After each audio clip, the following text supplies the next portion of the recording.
India's number 1 varicose veins hospitals ఐబీసీను సంప్రదించండి. మీ నొప్పి లేని ప్రయాణాన్ని ప్రారంభించండి. నమస్తే రమ్మగారు. నమస్తే జయ. రమ్మగారు, ఏదైనా ఒక చిన్న సిరీస్ చెప్పుకుందామండి. 2 భాగాల సిరీస్ చెప్తామా? ఇది చందమామ కథే. పురాతనమైన గాథల్లో నుంచి తీసుకుని ఉంటారు బహుశా. బాగుంటుంది. ఆధ్యాత్మిక కథ కాదు కాదు, దురాశ దుఃఖానికి చేయటం. ఓకే. సామాజికమైన కథ అనే చెప్పాలి. కాకపోతే ఈ కథలో చెప్పిన అంశాలు మాత్రం పురాతన కాలం నాటి. ఓకే. పూర్వం అంట విప్రకూటం అని ఒక గ్రామం ఉండేది. అందులో ఒక పండితుడైన బ్రాహ్మణుడు ఉండేవాడు. ఆయనకు ఒక కూతురు, వీళ్ళ పేరు సావిత్రి, చక్కటిది. ఈయనకి శరభుడు కరభుడు అని 2 శిష్యులు ఉండేవాళ్ళు. చాలామంది శిష్యుల్లో వీళ్ళేం పెద్ద చదువు అంటేది కాదు. ఎలాగైనా తెలివితేటలతో డబ్బు సంపాదించి ధనవంతులు అవ్వాలని ఒక కోరిక ఉండేది పాపం వాళ్ళకి. అయితే ఏమైందట, ఒకనాడు ఒక బ్రాహ్మణ ఆయన, ఒక కొంచెం వృద్ధుడు ఒక ఆయన వీళ్ళ వాకిట్లోకి వచ్చాడు. వాకిట్లో పిల్లని చూసి ఆగాడు సావిత్రిని. ఆగేసరికి పిల్ల లోపలికి వెళ్ళి వాళ్ళ నాన్నగారికి చెప్పింది, నాన్న ఎవరో వచ్చారు వాకిట్లో నుంచున్నారంటే, ఆయన బయటకు వచ్చి ఈయన వృద్ధుడుగా ఉన్న ఆయన్ని చూసి, అయ్యా రండి, ఏ ఊరు, ఈ పూటకు మా ఇంట్లో విశ్రాంతి తీసుకోండి. ఆ రోజులు ఆ కాలం ఎలాంటిది, 100-150 ఏళ్ల క్రితము ఇట్లా దారిపోయే వాళ్ళని కూడా పిలిచేవాడు, అతిథి అభ్యాగతి అనేవాళ్ళు. ఓకే. అతిథి అభ్యాగతులకి భోజనం పెట్టడం. ఈ పూట మా ఇంట్లో భోజనం చేయండి, ఎక్కడి నుంచి బయలుదేరారు, ఏమిటి అని కనుక్కున్నాడు. కనుక్కుంటే ఆయన పేరు కామగ్రీవుడు, వచ్చిన ఆయన పేరు. అయితే ఆయన, నేను కాశీ నుంచి వస్తున్నాను, స్వగ్రామం వైపు వెళ్తున్నాను అని చెప్పి, సరే ఆ పూట వాళ్ళ ఇంట్లో స్నానం చేసి భోజనానికి కూర్చొని చక్కగా శుభ్రంగా భోజనం చేశాక, ఆ చిన్నపిల్ల 10 ఏళ్ళు ఉన్నాయి ఆ సావిత్రికి, కూర నార అందించింది వంట చేసేటప్పుడు. వాళ్ళ అమ్మ భోజనం చేసేటప్పుడు నెయ్యి పెరుగు పట్టుకొచ్చింది. పిల్ల అటు ఇటు తిరుగుతుంటే చూస్తున్నాడు ఆయన. సరే ఏమైంది, భోజనం అయ్యి విశ్రాంతిగా తమలపాకులు వేసుకోవడానికి వాకిట్లో కూర్చున్నప్పుడు, మీతో ఒక విషయం రహస్యంగా మాట్లాడాలి, ఒక పక్కకి రండి అన్నాడు.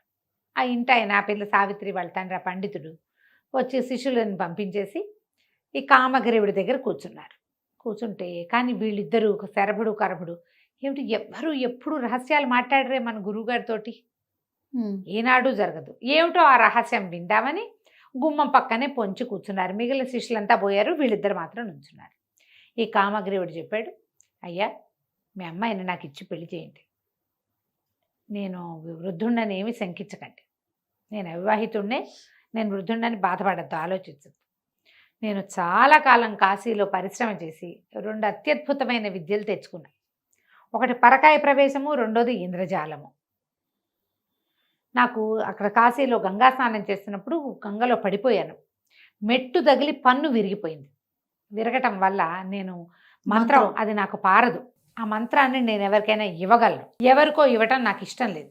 మీ అమ్మాయిని నాకు ఇచ్చి పెళ్లి చేయండి, నాకు సంతానం కలిగితే పిల్లాడికి ఒడుగు చేసి మంత్రం ఇవ్వదలుచుకున్నా, నాకు పురుష సంతానం అవకాశం ఉంది నా జాతకంలో అని అడిగితే వాళ్ళు ఒప్పుకోలే. ఆయన ఏమన్నాడంటే, పండితుడు, అయ్యా క్షమించండి, లేక పుట్టిన పిల్ల, మరి కొంచెం చేలోకుగా ఉన్న కుటుంబాన్ని చూసుకుని పిల్లవాడిని మా దగ్గరే పెట్టుకోవాలనుకుంటున్నా. 10 ఏళ్ల పిల్లలకి 14 ఏళ్ల పిల్లవాడిని పెట్టుకుని చదివించుకుని పైకి తీసుకొస్తా. మీరా 50 ఏళ్ల వాళ్ళు, ఈ 50 ఏళ్ల వాడికి, నాకంటే వయసులో కాస్త పెద్దవాడికి నా కుమార్తెనిచ్చే ఉద్దేశం లేదు.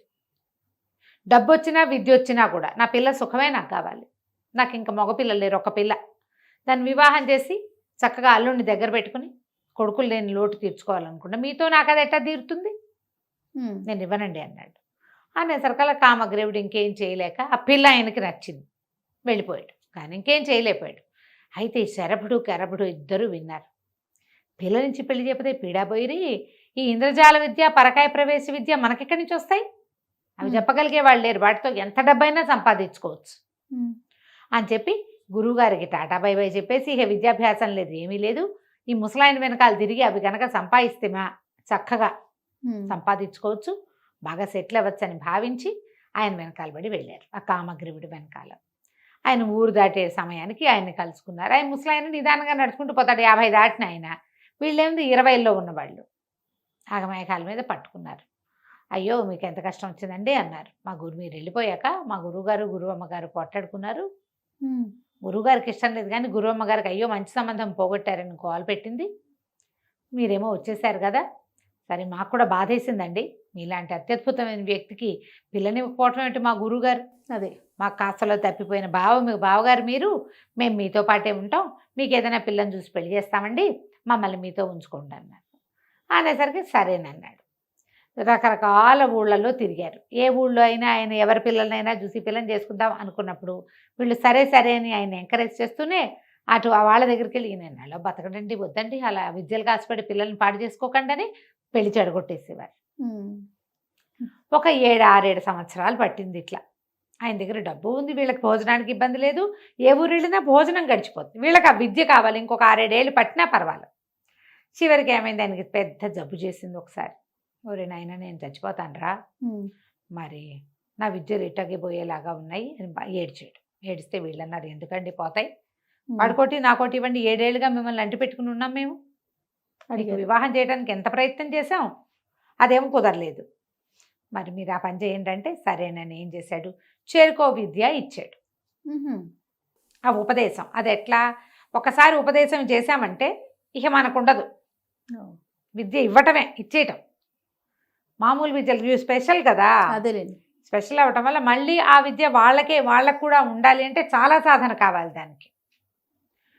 ఈ కామగ్రీవుడు తెచ్చుకున్న చోట ఎక్కడి నుంచి తెచ్చాడో ఆ గురువు ఏదో మహామాంత్రికుడు, ఇతనికి ఇచ్చిన వాళ్ళకి పోలా, ఈయనకి అంత లేదు, ఈయన 7 ఏళ్ళుగా ఏమైంది ఉపాసన ఏం లేదు, విద్యలు ఉన్నాయని తిరుగుతున్నాడు, ఆ విద్య తనకు కూడా ఉంచుకునే ప్రయత్నం ఆయన చేయలే, అది ఎట్లాగో శిష్యులకి చెప్పలేకపోయాడు. చేరుకో విద్య తీసుకున్నారు. అక్కడి నుంచి ఇద్దరు కలిసి బయలుదేరి ఏదో ఒక రాజును ఆశ్రయించి ఇది చేయాలనుకున్నారు.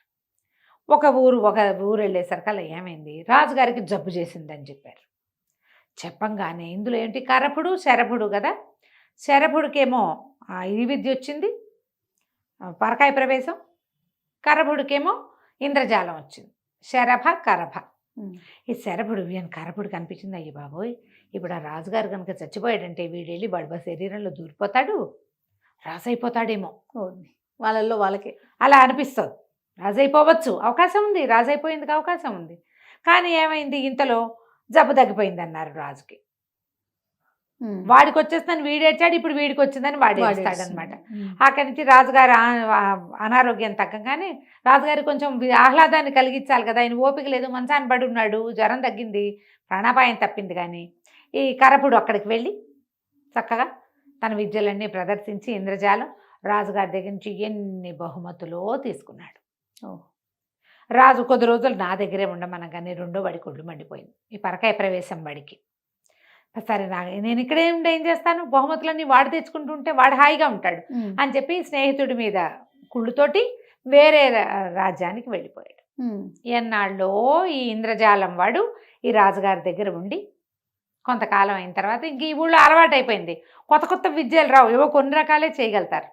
సరే తను కూడా బయలుదేరి వెళ్ళాడు. ఈ మొదట వెళ్ళిన పరకాయ ప్రవేశ విద్య వాడు ఉన్నాడు కదా, వాడు ముందుకెళ్ళాక వాడు వెళ్ళిన రోజున రాజు మరణించాడు ఆ రాజ్యంలో. మరణించంగానే ఇతను ఏం చేశాడు, తెలుసుకుని రాజుగారిని తీసుకొస్తారు ఇంకా కాసేపట్లో, పాడిక అవన్నీ కడతారు, కట్లు సవారీ కట్టి తీసుకొస్తారు అని చెప్పి తెలిసే లోపల ఇతను ఏం చేశాడంటే చితి పేర్చుకుని దాని మీద పడుకుని తన శరీరాన్ని తగలబెట్టేసి ఆత్మతోటి వచ్చి రాజుగారి శరీరంలో పరకాయ ప్రవేశ విద్యతో వచ్చేసాడు. రాజు చచ్చిపోయాడు అనుకున్న రాజు మొత్తం 10 మంది వైద్యులు సర్టిఫై చేశారు, చచ్చిపోయాడు అయిపోయిందని లేచి కూర్చున్నాడు. మరి ఇతను వచ్చేసాడు కదా, లేచి కూర్చునేసరికి వాళ్ళు అందరూ ఆశ్చర్యపోయారు.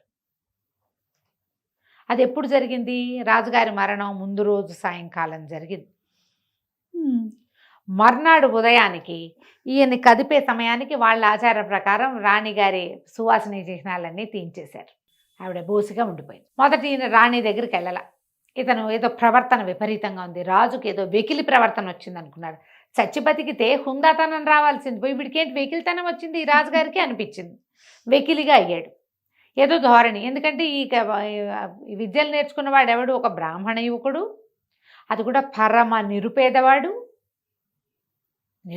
చిన్న జీవితం, రాచరికపు జీవితంలో ఎలా ఉండాలో ఏమిటో ఏమీ తెలీదు, ఎలా తినాలో కూడా తెలియదు. వాళ్ళ తిండి వేరు, ఇతను తిండి వేరు. అలా అక్కడికి ఒక ఆయన వెనకాల పడి 7 ఏళ్ల పాటు తిరిగి ఆ ఊళ్ళో ఈ ఊళ్ళో ఎవరింట్లో పడితే వాళ్ళ ఇంట్లో తిని వండుకు తిని కొద్దిపాటి ఆహారానికి అలవాటు పడి ఉన్నవాడు. ఉమ్. ఈ చచ్చిపోయిన రాజుగారేమో భోజన ప్రియుడు. అన్ని పద్ధతులు వేరు కదా. పట్టుబడిపోతే రాణిగారికి ఏదో డౌట్ వచ్చింది. క్రమంగా ఈ రాజు ఏం చేశాడు, రాజు వేషంలో ఉన్నవాడు. మిగిలిన వాళ్ళు ఎవరికి నచ్చట్లేదు కానీ బతికున్న రాజుని ఏం కాదని అంటారు. ఎట్టగొట్ట రాచరికం నడుస్తుండేది. రాణిగారి దగ్గరికి వస్తున్నానని కబురు పెట్టాడు. నెల తిరిగేసరికి ఆవిడ నేను విధవని, వీడెవడో నాకు తెలీదు, నా దగ్గర రావడానికి వీల్లేదు, అంతఃపురంలో అడుగు పెట్టేందుకు కుదరదు అని చెప్పేసి ఆవిడ సువాసన చిహ్నం ఏది ధరించేది కాదు. సరే ఈయనేమనుకున్నాడు, ఈ రాజువేషంలో ఉన్న పరకాయ ప్రవేశ విద్యవాడు, పెళ్లి చేసుకుందాం మనం, అది సెటిల్ అయిపోయాం, పెళ్లి చేసుకోవాలి, ఇంకొకరినా ఎవరినో పెళ్లి చేసుకుందాం అనుకున్నాడు. ఒక అమ్మాయిని ఎవరినైనా పెళ్లి చేసుకుందామన్న ఊహ మొదలుపెట్టాడు. మొదలుపెట్టేసరికి ఈ రాజుగారి వ్యవహారాలు అన్నీ చూస్తూ వింత వింతగా చెప్పుకుంటున్నారు. ఈ లోపల అక్కడ ఉన్నాడు కదా ఇంద్రజాలం వాడు అనుకోకుండా ఆ రాజుగారి దగ్గర అన్ని విద్యలు అయిపోయినాయి కాబట్టి తీరి వస్తూ ఈ రాజ్యంలోకి ప్రవేశించి ఎవరింట్లోనే ఆశ్రయం దొరుకుతుందేమో అని చూసి శంతనుడనే ఒక పురోహితుడి ఇంట్లో ఆశ్రయాన్ని పొందాడు. ఆ శంతనుడు రాజపురోహితుడు. ఓకే. అప్పుడు అతను ఏం చెప్పాడంటే, రాజు చచ్చి బతికాడయ్యా మా రాజు. ఓ పూట 2 పూటలు మాట్లాడుకున్నాక మామూలుగా నీదే ఊరు, ఏం విద్య మాట్లాడుకుంటా, తర్వాత ఏమొస్తాయి, మా ఊరు, మా రాజరికం, మా ప్రభుత్వం గురించి మాట్లాడతాం. మాట్లాడినప్పుడు చచ్చి బతికాడు. చావకముందు ఆయన చాలా హుందా అయిన మనిషి. రాణిగారు అంటే పంచప్రాణాలు, ఆయన ఏకపత్ని వ్రతులని చెప్పుకునే వాళ్ళము. ఎంతమందో మేనమా కూతుళ్ళు వాళ్ళు పిల్లల్ని ఇస్తాం 2వ భార్యగా అని చెప్పిన ఒప్పుకోలా. మరి బతికిన తర్వాత ఏంటో ఒక వెకిలితనం వచ్చింది అతనికి. మరి ఇప్పుడు పెళ్లి చేసుకుంటాను అంటున్నాడు, పిల్లని చూడమంటున్నాడు నన్ను అని చెప్పాడు. చెప్పంగానే ఇతనికి డౌట్ వచ్చింది, వీడు కానీ మన ఫ్రెండ్ ఏమో, రాజుగారి శరీరంలో దూరేశాడు. మరి ఇప్పుడు ఏం చెయ్యాలి అని ఆలోచించి, అన్న ఓ పని చేద్దాం, మన దగ్గర అద్భుతమైన విద్య ఒకటి ఉంది, నువ్వేం చేస్తావంటే ఈ రాజు నిజం రాజు అవునో కాదో నేను కనిపెడతా. మా స్నేహితుడు ఒక పూర్వపరిచేస్తుడని నాకు అనుమానంగా ఉంది. ఎవడో పరకాయ ప్రవేశ విద్యతో రాజు శరీరంలో ప్రవేశపెట్టారు.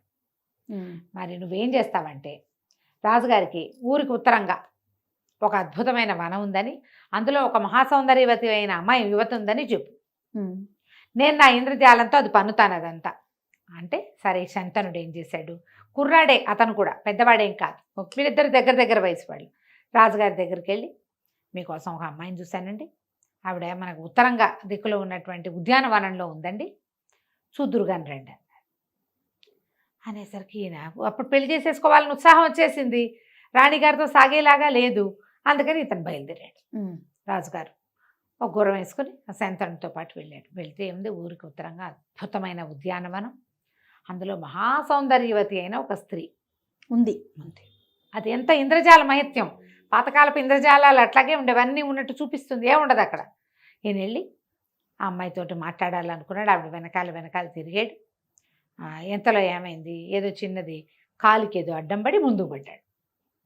ఆ కనికట్టు అంటారు కదా, కదలికి వచ్చేసరికి పోయింది, ఏమీ లేదు అక్కడ, ఏం కనపడిపోయేసరికి ఇదేమిటి ఏమీ లేదు అని ఉలిక్కిపడ్డాడు. శంతనుడు ఏం చేశాడు, చటుకొని పట్టుకుని రెక్కలు పట్టుకుని, కాదండి మనం చూసొచ్చాం కదా ఉత్తరంలో ఉద్యానవనంలో ఆవిడ్ని, మరి మీకు ఆవిడ చాలా నచ్చింది, మీరు వివాహం చేసుకుంటానన్నారు, మరి మనం ఇంటి దారి పడుతూ ఉండగా మీకేమిటో కొంచెం తల తిరిగిందండి, ఇప్పుడు స్పృహ వచ్చింది, మనం ఇంటికి వెళ్ళే దారిలో ఉన్నామండి అన్నాడు.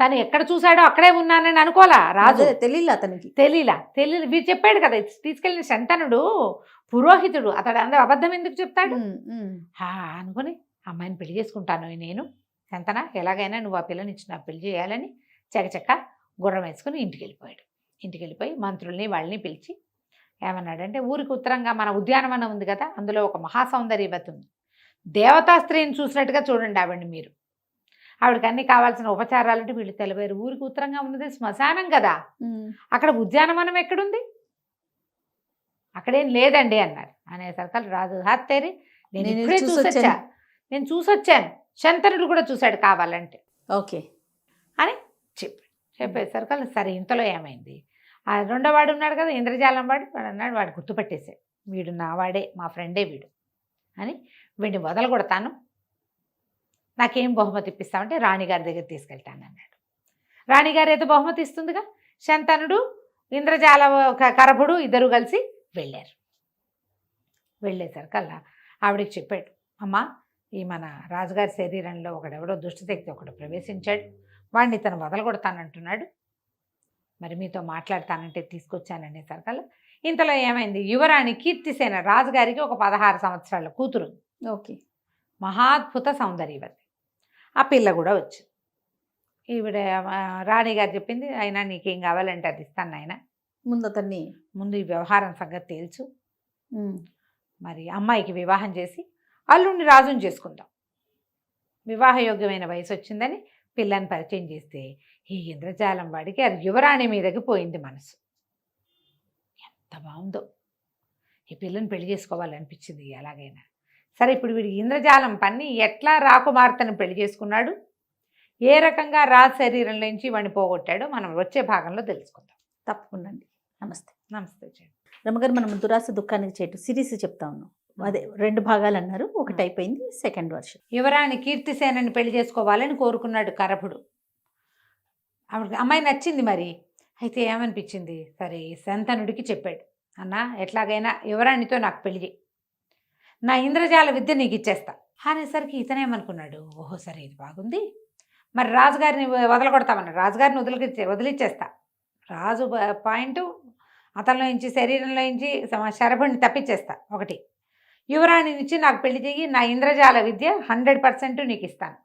ఇది ఎందుకంటే ఒకడికి ఇస్తే వీడికి ఉండదు కదా, మన పాయింట్ అదేగా. అక్కడి నుంచి ఏం చేశాడు, సరే శంతనుడు అనుకున్నాడు, అరే ఇది చాలా బాగుంది, విద్య వస్తుంది మనకి, ఇంతకాలం కేవలం రాజును బాగు చేస్తాడు మాత్రమే అనుకున్నా, ఇప్పుడు విద్య కూడా వస్తే ఇంద్రజాల విద్యతో ఎన్ని టెక్నిక్లు అయినా చేసి వాడు చూశాడు ఆల్రెడీ. ఒక పెద్ద ఉద్యానవనం, అందులో ఒక అద్భుతమైన స్త్రీని సృష్టించాడు కరభుడు. అక్కడి నుంచి రాజుగారి దగ్గరికి వెళ్ళి, ప్రభు మరి మీకు మొన్న ఆ రోజు మన ఊరికి ఉత్తరంలో ఉన్న మహాద్భుత సౌందర్యవతిని చూసాం కదా, ఆ సౌందర్యవతిని మీరు పెళ్లి చేసుకోవాలంటే ఒక ఉపాయం ఉందండి, ఒకడున్నాడు, ఒక బ్రాహ్మణ యువకుడు మీకు ఆ స్త్రీని స్వాధీనం చేస్తానంటున్నాడు, కాకపోతే దానికి మీ అమ్మాయితో పెళ్లి కావాలంటున్నాడండి, మరి మీ అమ్మాయిని ఇచ్చి పెళ్లి చేద్దామా వాడికి అన్నాడు. అనగా నేను ఆలోచించుకుని అలాగే చేసి పారేద్దాం, ఏముంది పిల్లకెటాకు పెళ్లి చేయాలి, ఎవడైతే ఏమిటి, బ్రాహ్మడైతే ఏమిటి, క్షత్రియుడైతే ఏమిటి, పెళ్లి చేసేస్తే వాడు ఆ అందమైన స్త్రీని నాకు అప్పచెప్తాడు, ఎందుకంటే రాణిగారు ఒప్పుకోదు కాబట్టి. సరేనని ఒప్పుకున్నాడు, తాంబూలాలు ఇచ్చేసాడు. ఈ వీళ్ళు విడిపోయి కొంతకాలం అయింది కదా, కరపుడు వీడి తన దగ్గరికి రాలంటే ఏమన్నాలి దాన్ని, మన ఈ పరకాయ ప్రవేశం వాడి దగ్గరికి ఇంద్రజాలం వాడు రాలా. ఓహో, పెళ్లి మాత్రం కుదుర్చుకున్నాడు, శంతనుడికే తాంబూలాలు ఇచ్చేసాడు. అమ్మాయి గారు పెళ్లి ఏర్పాట్లు చేయండి జాతీయ జనానికి చెప్పారు. చెప్పేసరికి రాణిగారికి తెలిసింది, ఏమిటి పిల్ల పెళ్లి చేస్తున్నారు, నాకు చెప్పరు, అసలు అది వాడెవడు అనేది శంతనుడికి కేకేసింది.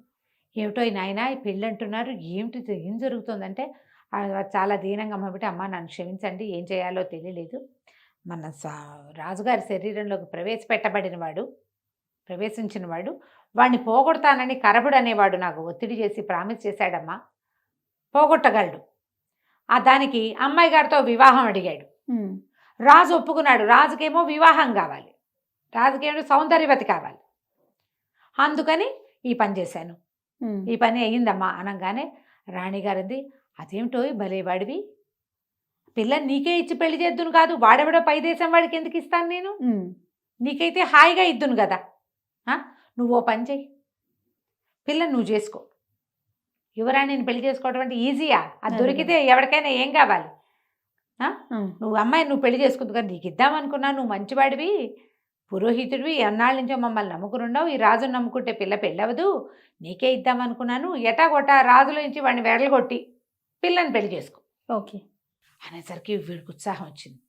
అట్లాగేనమ్మా మీరు ఇంత మాట చెప్పారు, నాకు తెలియదండి, నేను వాడికి మాట ఇచ్చేసాను, సరే నేను ఏదో ఒకటి ఏర్పాటు చేసుకుంటానులేండి వాడితోటి అని చెప్పాడు. చెప్పేసరికల్లా దాసి వాళ్ళు ఎవరో ఇది వినేసి వెళ్ళి కీర్తిసేనకి చెప్పారు, అమ్మాయి నేను పెళ్లి చేసుకునే వాడు ఎవడో కాదుట, ఆ రోజు వచ్చాడు కదా ఒకడు మాడి మొహం వేసుకుని, వాడికే ఇస్తారట, వాడి దగ్గర ఇంద్రజాల విద్య ఉందిట, వాడు అదేమో శంతనుడికి ఇస్తానన్నట్ట, ఇంద్రజాల విద్య కోసం ఒప్పుకున్నానమ్మా అని చెప్పాడు. ఇదా ఇస్తాట, అదేమిటో చూడాలి మీరు అనేసరికి కీర్తిసేన మహా గండకత్తెర అమ్మాయి, అది మామూలుది కాదు. అదేం చేసింది, ఓ చెలికత్తెర ఒకదాన్ని, దీనికి అమ్మాయే గట్టిది, అమ్మాయి గడసరి, దీనికంటే బహుగడసరి అయిన ఒక చెలికత్తెర పిలిచి, వస్తే నువ్వు వెళ్ళి కరపుడి దగ్గరికి వెళ్ళి కొంచెం వాడిని బాగా లైన్లో పెట్టు, ఇగో ఇది ఇది విషయం అని వాడికి చెప్పింది. ఈ చిలకత్తె మంచి తుంటరిది కూడా. అది కాస్త ఆ కరపడి దగ్గరికి, ఆ ఇంద్రజాలం మధ్య దగ్గరికి పోయి, ఏమిటి నువ్వు రాజకుమార్తెను పెళ్లి చేసుకుంటున్నావుట, ఏమన్నా భయపడి చెప్పలేదో ఏమిటో, నిన్న కూడా చూడడానికి వచ్చావు, నీకు నాకు పెళ్ళిటో అని ఆవిడకి చెప్పచ్చు కదా, నువ్వు చెప్పలేదు. ఇప్పుడే తెలుసుకుని ఆవిడ ఎంత సంతోషించిందో. మొట్టమొదటిసారి 10 రోజుల నాడు నువ్వు వచ్చావే, అప్పుడే అసలు నీ మీద మనసు అయింది యువరాణికి. చిన్నపిల్ల కదా, ఎవరో ఒకళ్ళ మీద మనసు పడుతుంటుంది, నీ మీద చాలా మనసు అయింది. నువ్వేమిటి ఇంద్రజాల విద్య ఇస్తానన్నావుట శంతనుడికి, ఎందుకు అనవసరంగా వాడికి ఇవ్వటం, వేస్ట్గాను అట్లా ఇవ్వకూడదు. ఓ పని చేయి, నువ్వు రాజకుమార్తెను పెళ్లి చేసేసుకో, పెళ్లి చేసుకున్నాక నీ విద్యను నీ భార్యకి ఇచ్చుకో హాయిగా. రాజకుమార్తెకి ఇవ్వు విద్య, అంతేగా. శంతనుడికి ఎందుకు మధ్యలో ఇవ్వడం, ఇస్తే పోతుంది, నీ దగ్గర ఉండదు కదా. యువరాణికి ఇస్తే నీ దగ్గరే ఉంటుంది, రేపు నీకు పిల్లలు పుడితే మీ ఇంట్లోనే ఉంటుంది, ఎంత బాగుంది చూడు అని ఎక్కేసి. ఈ లోపల శంతనుడికేమో రాణిగారు ఏం చెప్పింది, పిల్లని నీకే ఇస్తానందిగా. శంతనుడు గబగబా ఈ కరబడి దగ్గరికి, ఇంద్రజాలం వాడి దగ్గరికి వచ్చి, అరే బాబు నువ్వు తొందరగా చేసేసేయాలి, అర్జెంటుగా నాకు ఆ విద్య ఇచ్చేయి, నువ్వు ఈ పని చేసేయి, ఇవాళ ఇప్పుడే అని తొందర పెట్టాడు. తొందర పెట్టేసరికి ఈ కరబడి అన్నాడు, సరే ఎవడైనా చచ్చిపోయిన వాడి శవాన్ని ఒకదాన్ని చూడు, శవాన్ని చూసి నువ్వు ఊరికి ఉత్తరంగా చేర్చావంటే మళ్ళీ పన్నుదాం వ్యవహారం ఇంద్రజాలం అని చెప్పాడు. సరే ఇంతలో ఏమైంది, ఒక గొల్లల కుర్రవాడు ఒకడు, ఆవులు కాచేవాడు ఒకడు 19 ఏళ్ళ వాడు చచ్చిపోయాడు. 18 ఏళ్ళు కూడా లేవు, 16-17 ఏళ్ళ వాడు చనిపోయేసరికల్లా ఈ శంతనుడు ఏం చేశాడు, వాళ్ళకి చెప్పి, ఒరే కీడు దీన్ని ఏమి చేయకూడదు, నేను పారేయిస్తానని ఆ కుటుంబం వాళ్ళని నమ్మించి ఆ డెడ్ బాడీని ఇక్కడికి చేర్చాడు. ఈ ఉత్తరానికి చేర్చి రాజుగారికి ఏం చెప్పాడంటే, ఇదిగోనండి మనం ఆవిడ మనని రమ్మంటోంది, వివాహం ఏర్పడింది, అమ్మాయితో ఇంద్రజాలం వాడికి పెళ్లి కుదిరిచేసాం కదా, బ్రాహ్మడికి పెళ్లి కుదిరిచాక బ్రాహ్మడు మిమ్మల్ని రమ్మంటున్నాడు, ఆ అమ్మాయి కూడా మిమ్మల్ని రమ్మంటోంది, అపూర్వ సౌందర్యవతి, ఊరికి ఉత్తరంగా ఉన్నావిడ, పదండి వెళ్దామన్నాడు. అనగానే రాజుగారు ఉత్సాహంగా బయలుదేరాడు. పెద్ద ఇది ఏమంటారు ఉద్యానవనం, అందులో ఆ గోలకుర్రవాడి డెడ్ బాడీ, ఆ పక్కనే కూర్చుని ఏడుస్తున్న మహాసౌందర్యవతి కనపడ్డారు. ఓకే, బాడీ నిజమే, చుట్టూతా కనపడుతున్న తోట అమ్మాయి అబద్ధం, అది ఇంద్రజాలం. ఆవిడ ఏడుస్తుంటే రాజుగారు వెళ్ళాడు, చూడంగానే ఆవిడ చూస్తే సంతోషించాడు. ఎంత కన్నులు పండుగ, ఎందుకు ఏడుస్తున్నావు నువ్వు అన్నాడు. ఏడుస్తున్నానంటే ఆవిడ ఏం శవాన్ని చూపించింది. ఏం చేయను, వీడు మా నాన్నకి నమ్మిన బంటు, మా నాన్న ఎక్కడో నిధి పెట్టాడు, దాచిపెట్టాడు, ఆయన చచ్చిపోతూ వీడికి చెప్పాడు, వీడేమో ఇందాక పాము గరిచి చచ్చిపోయాడు, ఆ రహస్యం పోయిందని ఏడుస్తున్నాను, వీడు చచ్చిపోతే నేను ఎందుకు ఏడవాలి, లెక్క ప్రకారం అక్కర్లా, నిధి రహస్యం పోయింది కదా, అంతేగా. వీడు రాజుగా ఉండి, ఎవడు ఈ మన పరకాయ ప్రవేశం వాడు శరభుడు, తను రాజు కదా, పోతపోయింది వెధవనిది, నిన్ను రాణించేస్తా అనాలి. కానీ వాడి బతికేం బతుకు, డబ్బుల కోసం వెంపర్లాడే జీవితం వాడిది. ఏముంది నిధి రహస్యం ఎంతలోకి తెలుసుకుంటావు, నువ్వు ఉండు నేను చెప్తానని శరీరాన్ని వదిలిపెట్టి గోలకూరవాడి శరీరంలోకి ప్రవేశించాడు. ఎప్పుడైతే ఈ పరకాయ ప్రవేశం చేసేసాడో వెంటనే పక్కన దాగున్న శంతనుడు ఇక కరభుడు ఇద్దరు కలిసి రాజుగారి శరీరాన్ని 2 తుండాలు చేశారు.